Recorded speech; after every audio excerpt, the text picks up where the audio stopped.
सुनने में आ रहा है तरबेला डैम में स्पिलवेज खुल चुके हैं, सैलाब का बहुत बड़ा खतरा है। क्या हम 2022 जैसा सैलाब की तबाही हुई है वो एक्सपेक्ट करें या उससे भी बुरा अब होने वाला है? क्या कहेंगी आप? जी, इसमें 2 फैक्टर्स हैं। एक तो ये कि जो बे ऑफ बंगाल से मानसून का स्पेल है वो दाखिल हो चुका है और कश्मीर साइड पे जो है वो बारिशें बहुत ज़्यादा तेज़ी से जो है वो शुरू हो चुकी हैं। सेकेंडली जो ग्लेशियर्स जो पिघल रहे हैं उनकी वजह से भी दरियाओं में जो है वो लेवल मुसलसल राइज़ कर रहे हैं और अभी कहा जा रहा है कि आज से जो चिनाब का कैचमेंट एरिया है वहाँ पे बारिश शदीद होगी, जिसकी वजह से अर्बन फ्लडिंग का और रिवराइन फ्लडिंग का खदशा मौजूद है। अब ये डिपेंड कर रहा होता है, मिसाल के तौर पे पोठोहार के खित्ते में कहा गया है कि नॉर्मल से अबव नॉर्मल बारिश एक्सपेक्टेड है इस स्पेल के दौरान। तो बिल्कुल जब दरिया भी बिफरते हैं और जब हमारी तैयारी पेश की नहीं होती तो सैलाबी सूरत-ए-हाल हम देख सकते हैं। हाँ, लेकिन ये वाला जो स्पेल है इसके बाद फिर थोड़ा गैप है और फिर एक और एक्सपेक्टेड है स्पेल। तो ये नहीं कहा जा सकता कि वैसा ही हम सूरत-ए-हाल देखेंगे जो पिछले साल थी। ये डिपेंड करता है किस तरह से मौसम मज़ीद आइंदा आने वाले 2-3 हफ्तों में शेप अप होता है, लेकिन खदशा मौजूद है क्योंकि दरिया की तरफ सलाल डैम को भी खोल दिया गया है। इंडिया की जानिब से पानी छोड़ा जा रहा है क्योंकि वहाँ मुसलसल बारिश हो रही है। तो उस इलाके में जो है वो सैलाबी खदशा मौजूद है अभी तक फ़िलहाल जो हम लोग देख रहे हैं पैटर्न। जी बहुत शुक्रिया। बट साहब, एक सवाल मेरे जहन में आ रहा है कि कहने को तो पानी जो है इंसानी ज़िंदगी के लिए बका है, लेकिन बहुत अफसोस की बात है, एक तरफ मिडल ईस्टर्न कंट्रीज़ में पानी के प्लांट तबाह हो रहे हैं और अब पाकिस्तान में ख़तरा है कि कहीं सैलाब से पूरा पाकिस्तान ना डूब जाए। क्या कहेंगे आप? देखें फ़रा हाशमी सबा, खलीज में जो जारी कशीदगी है उसके ज़रिए समुद्री पानी जो पीने के काबिल बनाने वाले प्लांट्स हैं उन पर जो हमले हैं उसने पूरी खित्ते की ज़िंदगी जो है और माशियत को मैं समझता हूँ ख़तरे में इस वक्त डाल दिया गया, इंक्लूडिंग पाकिस्तान और सारा ये खित्ता जो है ये प्रॉब्लम में इस वक्त है। आपने देखा होगा कि कुवैत की मिसाल देता हूँ मैं अगर, तो ईरानी फ़ौज ने मुल्क के एक वाटर प्लांट को हिट किया और दूसरी बार उसको निशाना बनाया, कुवैत को उड़ा दिया। इसी तरह जो अमरीकी फ़ौज है उसने ईरान पर हमला कर दिया। ईरान के शहर जैसिक में जो प्लांट था, पंपिंग स्टेशन था और बिजली घर का ट्रांसफार्मर था, वो सारा ट्रांसफार्मर उड़ा दिया गया। अब जब ये रिपोर्ट्स को देखेंगी आप, इन चीज़ों को कंपाइल करेंगी, कंपैरिजन करेंगी, तो गल्फ रिसर्च सेंटर की रिपोर्ट आप पढ़ लें, उसमें तो वाज़ेह तौर पर लिख दिया गया है कि ज़मीन के नीचे का जो पानी है वो समुद्री पानी को साफ करके जिस तरह बनाया जाता है, अब खित्ते का 90% ये बनता है, ये प्रॉब्लम में हम सारा खित्ता ही आ गया है। और 2 बातें मैं ज़रूर करूँगा यहाँ पर, यूनाइटेड अरब एमिरेट्स और कुवैत के जो खलीज के साहिलों पर 400 से ज़ायद वाटर प्लांट्स इस वक्त मौजूद हैं, ये दुनिया के सबसे खुश्क खित्ते को पानी फराहम करते हैं।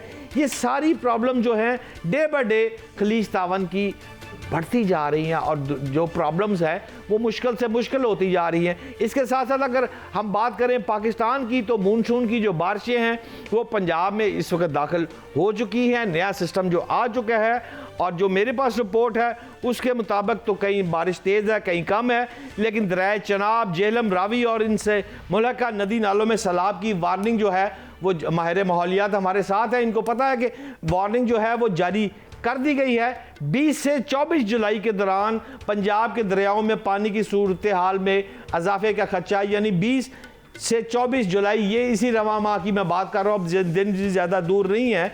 लेकिन आखिरी 2 लाइनें ये कहूँगा कि दरिया रावी और चनाब से मुल्का जो नली नादे हैं इनमें सैलाब की वार्निंग आई है। तो माहिर माहौलियात डॉक्टर ज़ैनब नईम साहिबा, आप ये बता दें, हमने तो पिछले साल भी बाज़ाब्ता GNA पे ट्रांसमिशन की थी, लाहौर डूब गया था, थीम सोसाइटी थी, अलीम खान साहब की सोसाइटी थी और दीगर बहुत सारी सोसाइटियाँ थी। फिर हमें पता चला कि उन पर काम हो रहा है, एक दीवार बन रही है रिंग रोड के साथ और वो 3.5 किलोमीटर की दीवार उस वक्त भी बनी हुई थी, लेकिन अब ये इतलात आ रही है कि नहीं जी जनाब रुक रहा है, कोई इंपॉर्टेंट आदमी, पर्सनैलिटीज़ आ गई हैं, वो सारा रावी में फिर पानी आएगा। कोई इंटरनल इंफॉर्मेशन है डॉक्टर साहब आपके पास? देखिए, बात ये है कि जो दरिया का रास्ता है, पिछले साल हमने बहुत बातें सुनी थी कि इंक्रोचमेंट्स हटाई जाएंगी, दरिया के रास्ते से फ्लड प्लेन से हटाई जाएगी, लॉ और रेगुलेशन मौजूद है। बदकिस्मती से ऐसा कुछ नहीं हुआ, ना कोई रिलोकेशन पॉलिसी पे काम हुआ।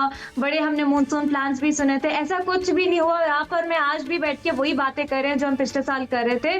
तो ये इसीलिए नहीं होता कि जब आपके पास टेक्निकल लोग मौजूद नहीं होते, जब आपके पास कोई लॉन्ग टर्म प्लानिंग नहीं होती, जब आप एडहॉकिज्म की बेसिस पे चले जब सर पे पड़ेगी तो कर लेंगे, इस किस्म की प्लानिंग होती है, तो यही मामला तो होते हैं और आपके वेस्टेड इंटरेस्ट जब सामने होते हैं। और तीसरी बात कि आप डेवलपमेंट और क्लाइमेट चेंज को एक साथ में ट्रीट नहीं करते। इकोनॉमी अगर मैटर करती है तो हम अपने इकोनॉमिक सर्वे में जिक्र कर चुके हैं कि फ्लड्स की वजह से हम ग्रोथ का टारगेट अचीव नहीं कर पाए, उसके बावजूद हम लोग उस तरफ ध्यान नहीं दे रहे। तो अभी भी हम वहीं खड़े हैं जहां हम पिछले साल खड़े थे। अब ये मौसम पे डिपेंड करता है, खुदा ना खास्ता ज्यादा बारिश या इंडिया की तरफ से ज्यादा पानी, तो फिर हम ब्लेम उनको करेंगे, अपनी को ताइया तो हम अभी तक वहीं के वहीं हैं। कोई चेंज मुझे नजर नहीं आया। मुझे मतलब डॉक्टर साहब आपने तो वाजिया कह दिया है कि हुकूमत एक साल, इसका मतलब है सो ही रही है, उसने कुछ नहीं किया। इतना बड़ा कैसा फिक्रा कह रही है, कुछ ना कुछ तो हुआ होगा ना पानी की रोकथाम के लिए डॉक्टर साहबा।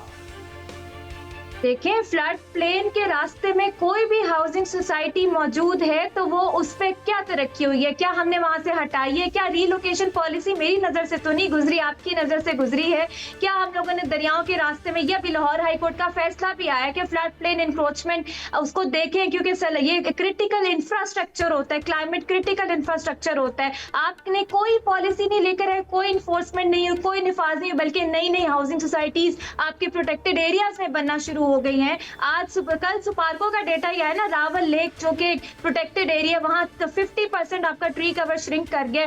तो फिर हम क्लाइमेट वल्नरेबिलिटी को क्यों रो रहे हैं, मुझे समझ नहीं आ रही। हम तो खुद ही उस पर तबाही में हाथ डाल रहे हैं और फिर हम दुनिया के आगे रोते हैं, तो दुनिया तो तमाशा बन रहे हैं हम खुद। तो मेरे ख्याल से यहाँ पे फिलहाल तो कुछ नहीं होगा। देखें, डॉक्टर ज़ैनब भी ठीक करें, लेकिन आप बताएं ना बट साहब, हम देख रहे हैं कि हुकूमत मंसूबे तो बना रही है। मरियम औरंगजेब ने अभी कुछ अरसे पहले, दिनों पहले एक मीटिंग की है जिसमें आप भी मौजूद थे, तो मंसूबे के बारे में बताएं, डॉक्टर ज़ैनब को बताएं कि नहीं काम हो रहा है, हुकूमत कर रही है। देखें, बात फराह हाशमी साहिबा ये है कि मरियम औरंगजेब साहिबा ने कुछ जर्नलिस्ट को बुलाया था, I am one of them, वो बात ठीक है। उन्होंने बताया कि क्लाइमेट चेंज के हवाले से बाज़ाब्ता हो रहा है, डिज़ास्टर मैनेजमेंट के हवाले से सारा कुछ हो रहा है, और उसमें जहाँ पर आग लगेगी, पूरे पंजाब में कहीं लगी होगी, तो वो इनके पास जो सिस्टम है वो ब्लिंक करना शुरू हो जाएगा और वहाँ से वो जो वेदर की हीट होती है उससे होगी। लेकिन जो डॉक्टर साहबा ने आज बात कर दी है, क्योंकि मैं समझता हूँ कि वेदर के मामले में डॉक्टर ज़ैनब नईम जो हैं वो माहिर माहौलियात हैं और मुझसे बहुत ज़्यादा समझती हैं और बहुत ज़्यादा पढ़ी लिखी भी हैं।